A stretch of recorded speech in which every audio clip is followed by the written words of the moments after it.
3 days before everything unraveled, she was making waffles.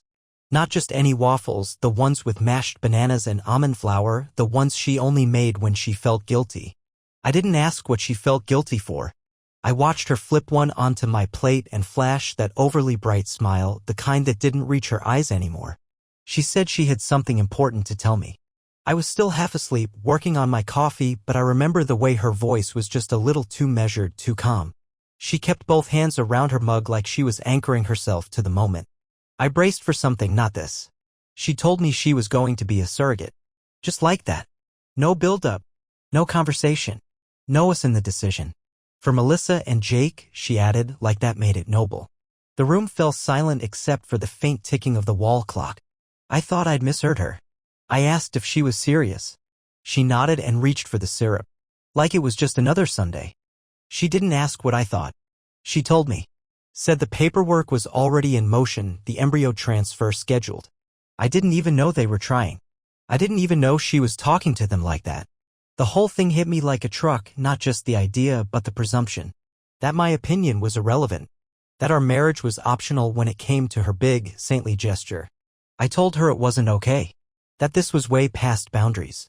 We'd agreed on no kids. We weren't built for kids. We'd built a whole life on that shared certainty. I said I wasn't comfortable, that this felt wrong. And that's when she looked at me like I was the villain in her story. It's my body, she said, cool as ice. My choice. She said it like a knife. Like punctuation. Like the end of a conversation, not the start of one. For a moment, I couldn't even speak. She just stood there in that stupid pastel robe acting like she was doing something brave.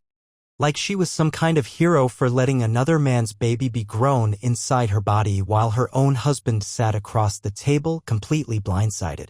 And then came the kicker. The smile. The tiny, smug smile she gave as she sipped her coffee again. Like she knew I couldn't do anything to stop it. I didn't know what game she was playing, but I knew one thing, this wasn't just about being a surrogate. Something else was moving beneath the surface. Something rotten. I didn't say another word that morning. I left the house.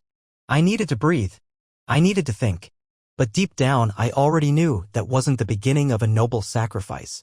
That was the first step in a betrayal I hadn't even begun to comprehend. She thought she had control. She thought I'd roll over. She had no idea who she was playing with. I didn't go to work that day. I drove around until I ran out of familiar roads, until the gaslight blinked at me like it was in on the whole damn thing. My hands never left the wheel, but my mind was spinning in 12 directions. The silence in the car felt louder than anything Danielle had said. No, not Danielle. She stopped being my Danielle the second she decided to turn our marriage into a solo mission. She wasn't my partner anymore. She was an operator, moving pieces without warning, hiding the rulebook. By the time I pulled into an empty parking lot near some sad little lake, I had made a decision. I needed to know everything. If she had this kind of secret lined up, what else was buried under those flaxseed smoothie bowls and fake spiritual quotes she hung all over the house? So I went home, not to talk, to dig. She wasn't there, out running errands, as her text said. That always meant anything from browsing overpriced candles to sitting in a coffee shop for 3 hours pretending she was writing a book. Fine. I had a window. Her laptop was open on the kitchen island. No password. The kind of arrogance that only someone living in a self-righteous fantasy could have. I didn't hesitate. Not anymore. That invisible line between trust and suspicion had already been shattered. She'd done that herself. First stop, email. And there it was. Thread after thread with her sister. Legal documents. Payment plans. Hormonal therapy updates. But it wasn't just logistics. It was tone. The way they talked about me. Brad's being weird about it. He'll come around. He's never really been supportive of the important stuff. Once the baby's here, he won't have a choice. We'll all need him. They weren't asking. They were planning my role in this circus without inviting me to the table. I wasn't a husband in this story. I was an asset to be managed. A wallet with a heartbeat. And then I saw the calendar invite. Private doctor appointment. Tomorrow. Not a regular checkup. A final consultation before implantation. She had lied about the timeline, lied about it being just an idea, lied about this being her first step. It wasn't her first step, it was her last. She was already in the endgame. That's when something snapped in me. A new kind of clarity. I wasn't just being betrayed, I was being erased. She wasn't including me because, in her mind, I had already been written out. I didn't throw things. I didn't scream. That would have been too easy.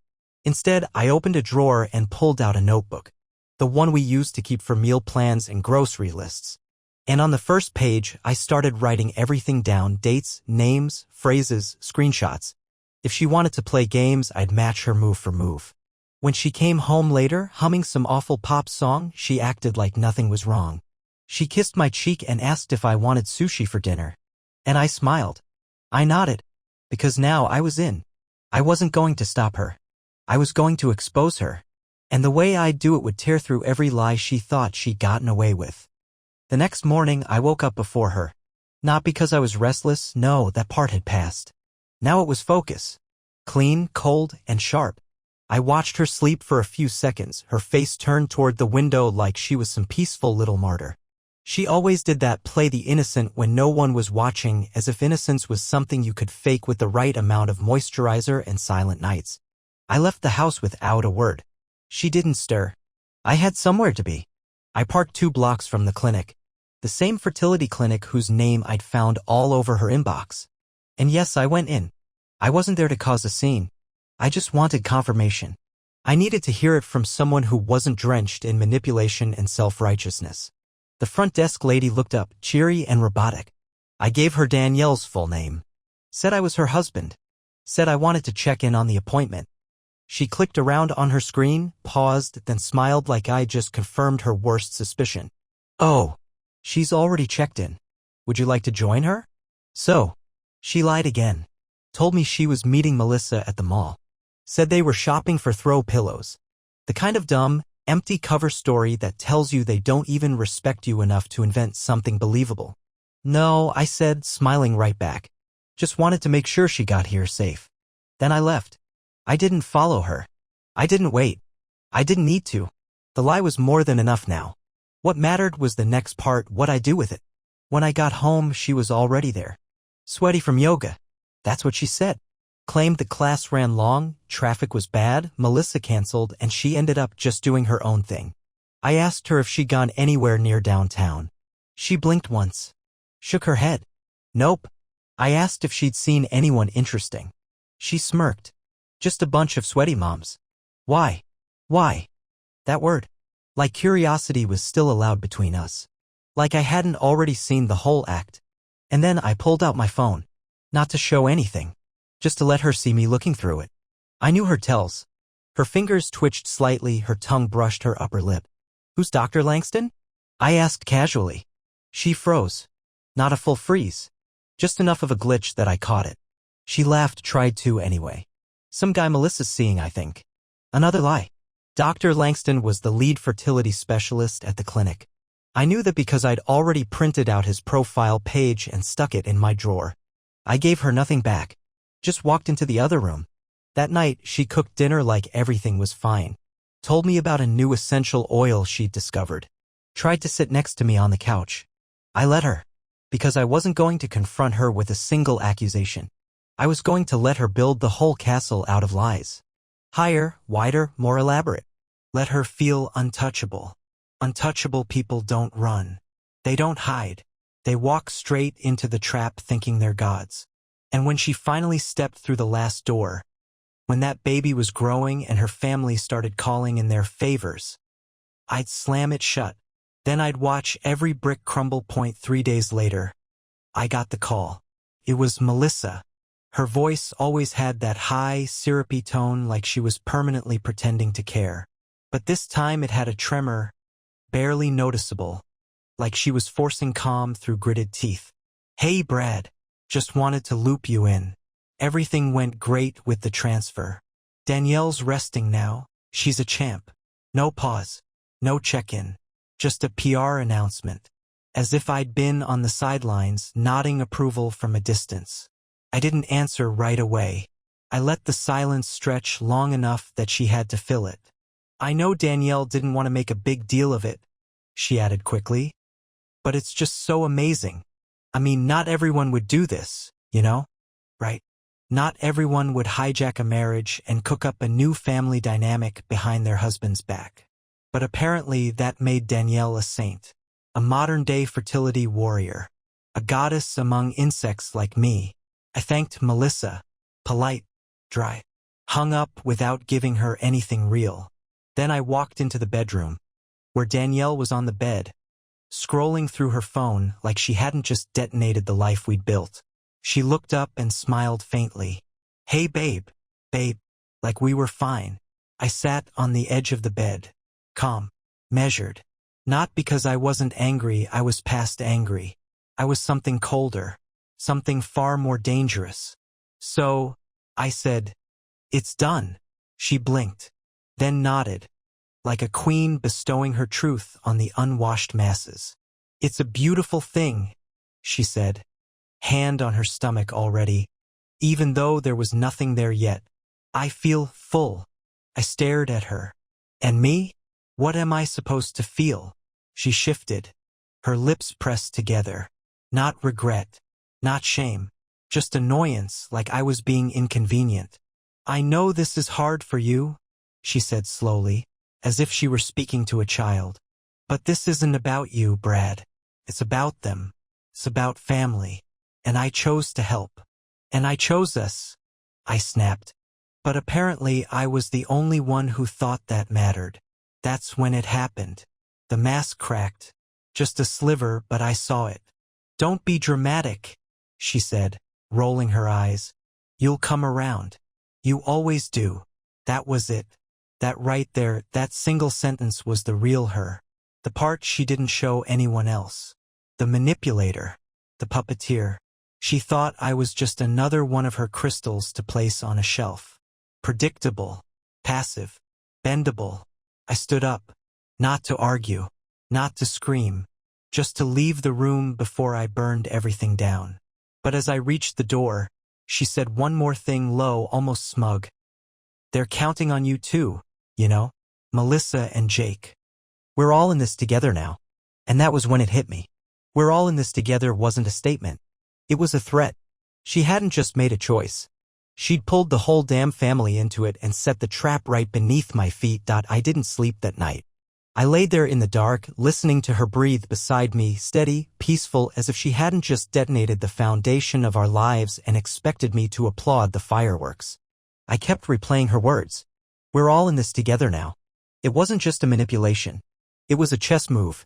She'd turned her body into a bargaining chip and pulled me into a contract I never signed. She didn't need my consent, just my compliance. That's how they were planning it. Quietly, confidently. Like I was already broken in. The next day, Jake showed up. Yeah, that Jake. Melissa's husband. The walking smug grin in loafers. I opened the door to find him standing on our porch with a six-pack of fancy craft beer and a pat on the back smile that made my skin crawl. Thought I'd swing by, he said. Touch base man to man. I should have slammed the door. I should have told him to take his back-patting nonsense and shove it. But I didn't. I let him in. I let him sit on my couch and sip one of his overpriced brews while pretending he respected me. We just really appreciate you supporting Danielle through all this, he said. I stared at him. Didn't nod. Didn't blink. He didn't notice. Or pretended not to. I mean, it's a big ask, right? He continued. But family's everything. And hey, when the baby comes, I'm sure we'll be leaning on you too. Danielle said you're solid. Reliable. Solid. Reliable. Like a reliable engine. A dependable pack mule. I couldn't listen to another word. I stood up mid-sentence and walked to the door. Left it wide open. Jake took the hint eventually. He stood, beer still in hand, chuckling awkwardly like I was just having a bad day. She's doing something incredible, he said before stepping out. You're lucky to be part of it. Lucky. That's the word that echoed in my head long after he was gone. Lucky as in you're lucky she didn't leave you. Lucky as in you're lucky we still consider you part of this. Lucky as in you should be grateful for being allowed to orbit around her glorious little act of sacrifice. I sat alone for an hour after that. staring at the closed door, wondering how many other things I'd been lucky to be excluded from. And that's when the idea came. Not revenge. Not yet. Just clarity. I didn't owe them anything. Not a dollar. Not a moment. Not a sliver of support. This wasn't my child. It wasn't my deal. And if Danielle wanted to turn her body into a contract, she could be the one to honor it. She had made the rules. Fine. But now I'd play by them. Word for word. So I wrote it. A short letter. Simple, direct. To Danielle. To Melissa.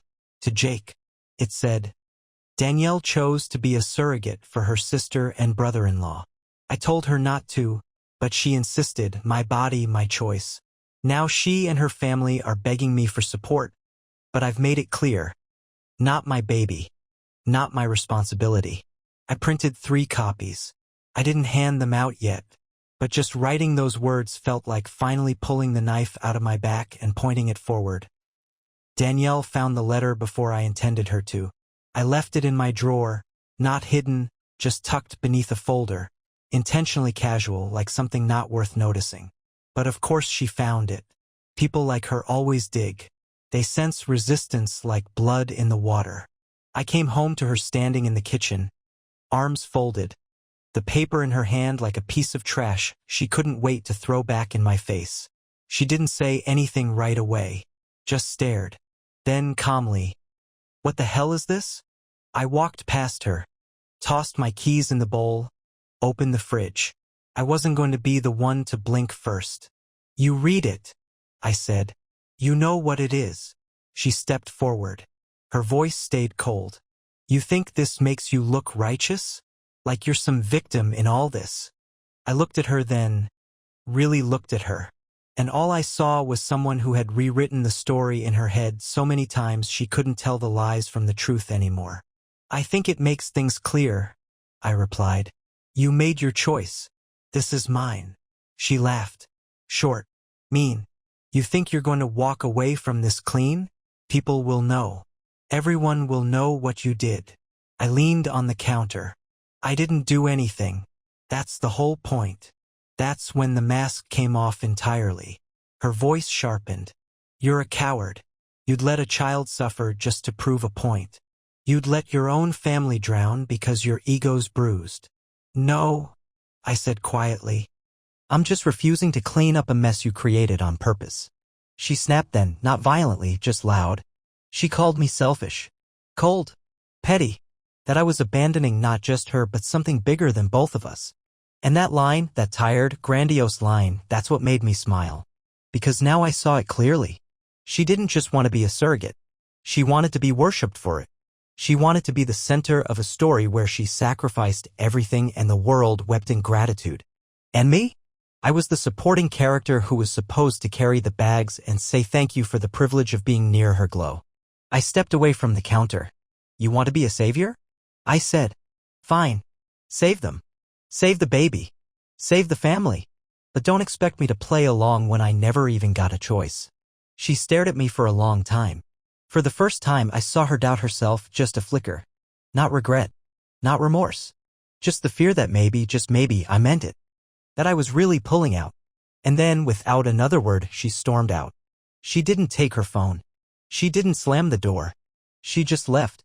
I stood there in the kitchen for a while, looking down at the copy of the letter still in her hand. Wrinkled now. Like it had been gripped too tight. I didn't chase her. Instead, I pulled out the other 2 copies. Tomorrow, they'd go where they belonged. I dropped the letters off the next morning. No envelope. No explanation. Just folded pages hand-delivered to Melissa's pristine front porch and Jake's pretentious glass-walled office in that downtown building where he probably bragged about being a visionary. I wanted them to read it raw. No context. No distractions.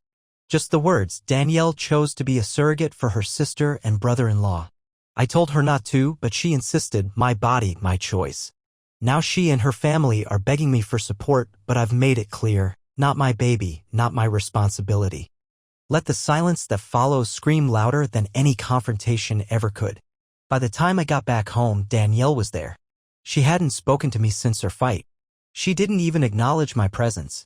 just sat on the couch with her legs folded beneath her like a yoga pretzel, scrolling endlessly through her phone with her mouth pulled tight in some fake little pout. Her new way of showing me I was being punished. But by now I was past caring. Past the game of who's being cold today. She wanted a war of silence? Let her starve in it. It didn't take long for the first call to come in. Melissa. I didn't answer. I watched the phone buzz on the table, then go quiet, then buzz again.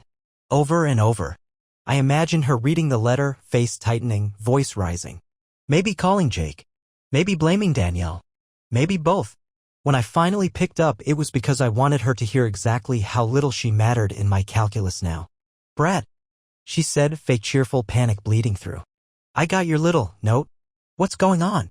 I thought it was clear, I replied. Not my baby. Not my responsibility. Come on, she said, her voice tightening. This isn't just about biology. You're part of this. No, I said. I'm not. I was never asked. I was maneuvered. There was a pause. Just long enough for the gears in her head to shift. Danielle's doing this for me, Brad. For us. She's doing something selfless. Selfless, I repeated. Right? And what exactly are you doing? Besides expecting everyone to hold your hand while you pretend it's a miracle. She started to say something, I didn't care what. I hung up. And it was quiet again. Peacefully, perfectly quiet. Later that day, Danielle came into the kitchen holding her phone. You're humiliating me, she said. Good, I said. Because you've been lying to me. Her eyes flared. You don't understand what it's like to be needed like this. To be important. And there it was. The real wound. The thing behind all of this. She wasn't carrying a baby for love. She was carrying it to matter. To feel powerful. To play savior while building a narrative where she suffered beautifully and everyone else bowed in gratitude. I looked her straight in the eyes. You're not a hero. You're a narcissist with a womb. She didn't slap me. She didn't yell. She just walked away. Because finally, she knew I wasn't afraid of her anymore. She stopped talking to me entirely after that. Not in anger. No, anger would have meant she still believed I could be brought back into the fold. This was something different. A new kind of silence. Calculated. Cold.